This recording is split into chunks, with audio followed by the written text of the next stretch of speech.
Okay, everybody, how you doing?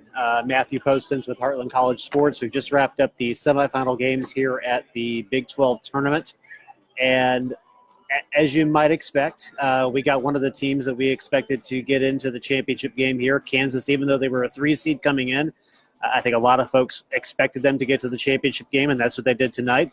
Iowa State is our other championship game participant after they beat Kansas State. Kansas State, of course, coming into the tournament as the #1 overall seed in the Big 12 tournament. So the #1 and #2 seeds both go home packing before we get to the championship game. So we're here on the press row here at the Sprint Center here in Kansas City. So you're seeing a lot of activity behind me as fans file out, and our Pete Mundo's back with waiting for the Kansas players and Bill Self to come out to talk to the media, followed by Bob Huggins and his players. So we're going to start by talking about Kansas and West Virginia, a game that Kansas won 88-74. And, West Virginia, I thought, maintained that momentum and played with the kind of energy and the kind of defense they needed to for the first, 12, 13 minutes of this game. But when you look at what really decided this game, it was the final 6 to 7 minutes of the first half where Kansas just went on this tremendous run. They finished up with a 16-4 run at the end of the first half, and that ended up giving them a 48-40 lead going in, and Quentin Grimes was a huge part of that. Grimes actually ended up with 18 points in this game, but 15 of those points, they came in the first half, and 16 of those points came in the first half. 15 of those points came in the form of three-pointers, including 2 or 3 there in the final couple minutes where he helped really push Kansas out to that 8-point lead. He didn't have much of a factor in the second half, but, when you think about the fact that you have an 8-point lead at halftime and you've got it on a team that's pretty inexperienced when it comes to this sort of environment and this sort of tournament, it being Kansas City, it was a packed house. It was very much a partisan Kansas crowd, although, as you can imagine, both Iowa State and Kansas State fans that stuck around, they were primarily rooting for West Virginia to win this game. They were able to maintain that lead with a combination of good defense on one end and then a healthy dose of Dedrick Lawson there in the final 20 minutes. Lawson didn't have a very productive first half, but he made up for it in the second half. Ended up with 24 points, 8 rebounds, 1 block shots in 26 minutes. The nice thing about tonight with the lead, Bill Self was able to cycle through a few other guys into his lineup and kind of rest some of these starters for the championship game tomorrow. All you need to know is Charlie Moore logged 10 minutes in this game, a guard that Kansas really doesn't use very often when you see them play from game to game. So they shot 52% from the floor. At one point in the first half, Kansas was shooting about 30%. They had a real valley there for the first 10, 11 minutes of the game where they just did not shoot the ball very well at all, but they bounced back, made up for it. Conversely, West Virginia actually started the first half shooting 51% from the floor. The thing that hurt them was they couldn't get to the free throw line very much, and when they did, they didn't shoot a high percentage. They were 8 of 17 from the line, while Kansas was 14 of 16.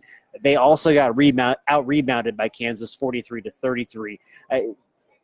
When you look at just how things kind of tailed off for West Virginia, some of that inexperience, those freshmen that have played so well for them the last few weeks, I think they struggled a little bit in the environment, with this tournament, with this crowd, and with this noise. And that's not something that you can really accurately, provide to these players, especially when they're this young, to kind of get used to that. So, West Virginia, Lamont West had 16, Derek Culver had 14, Brandon Napper had 10. I thought they played pretty well, ended up shooting 43%. They had 11 turnovers, actually forced 16 turnovers for Kansas. So they actually forced Kansas defensively into a lot more mistakes than they wanted. They just never could quite get over the hump. There was a point there in the second half where they had it cut to 13, about 6 minutes left, and you thought to yourself, well, maybe West Virginia can cobble together a few more threes and cobble together a run, and Kansas came right back and made it a 19-point lead. That's what Kansas does in these kinds of games. They take advantage of the weaknesses of young teams, and they advance to the next round of the tournament. That's just what they do. So if you're thinking about West Virginia, the future's really bright there. Most of the guys that are on the score page tonight are coming back next year. Plus, they've got the 5-star recruit coming in. And you think about the fact that they've lost so many players. Bob Huggins has a lot of scholarships to spread around here in the next month or so to try and build up that signing class. And then, of course, the one big question is Sagava Konate. Didn't play tonight. I thought he might play a little bit because they could have used his height and his mass inside to get on the glass. But, Bob Huggins decided to kind of dance with the guys that he brought, the guys who have bought in, the guys who have really been kind of getting it done for him the last 3 or 4 weeks. And credit to Huggins for doing that. I mean, in these kinds of situations, you don't want to try to disrupt the chemistry of your team too much. I guess the only real question with Konate is whether he comes back next year. We'll talk a little bit more about that in the coming weeks when we do our season wrap pieces and things like that. But, Konate had a decision to make last year. NBA scouts didn't feel he was a first-round pick. They give him a list of things to work on. He worked on them. The few times that he played, he actually looked as if, he was learning to stretch his game outside of the paint, shoot better from the perimeter, but he missed most of the Big 12 slate. So if you're an NBA scout, how do you accurately grade him? If you're Konate, do you have to come back for another season just to prove yourself to the NBA as a first-round pick? That's the decision he's going to have to make here in the next few weeks as we get to that underclassmen declaration deadline. So Kansas moves on after the 88-74 win. They're going to play Iowa State, and that was definitely the better game today as I try to move around my score sheets and try to find my box scores. That was a better game. Iowa State won 63-59. And, if you were on my Twitter feed at Poston's Postcard, you saw the biggest shot of the game, honestly, if you're talking about Iowa State, and that was the Mariel Shayok three-pointer with 53 seconds left. Game was tied. It had been really back and forth there in the second half. Iowa State had a 10-point lead there at halftime. Kansas State came in and just cut right into it, actually grabbed the lead for a little while there. And it looked like it was going to be one of those games where, hey, it might actually go to overtime. This might actually be a lot of fun. But then Iowa State came down the floor. Shayok had a step-back three on the baseline. It was a big-time shot. He ended up with 21 points in the game to lead Iowa State. And then it kind of went back and forth from there. Iowa State pushed it to a 4-point lead with a Wigginton free throw. And then Kansas State came back, cut it to 2 with a Barry Brown layup. Weiler-Babb pushed it back to 4 with 2 more free throws. And then the really big mistake there by Iowa State that fortunately for them didn't come back and bite them. But, Xavier Sneed set up for a 3, shot it. Michael Jacobson unfortunately fouled him, and that's a cardinal rule in basketball. You don't foul the guy when he's behind the 3-point line, especially in a 4-point game at that particular moment. Fortunately for Iowa State, Sneed missed the first of those free throws, made the next 2, so it was a 2-point game going into the final 11 seconds.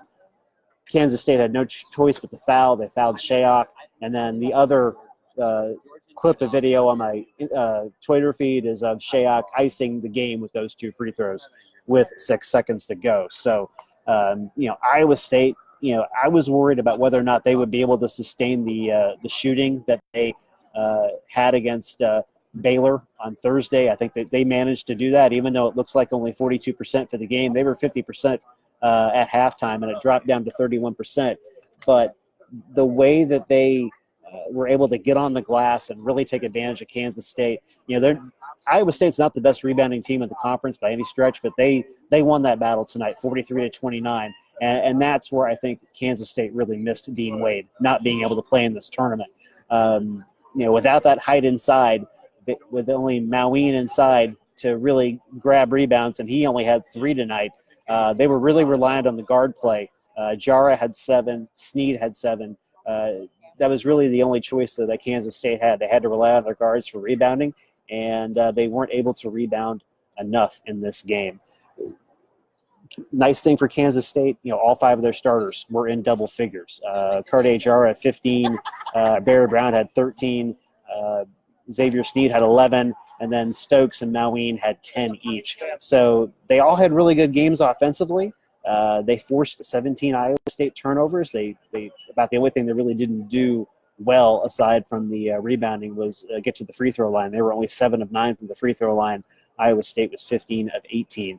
So, Iowa State, you talked earlier in the week with Pete on the podcast about the fact that Iowa State might be the best offensive team in this tournament. And it, even though they only scored 63, they made the big baskets when it counted in this game to advance to the championship. Nick Weiler-Babb had 12 points, 3 assists, and 6 rebounds. And, I just sat there and mentioned that, Iowa State's not the best rebounding team in this conference, and statistically that's true.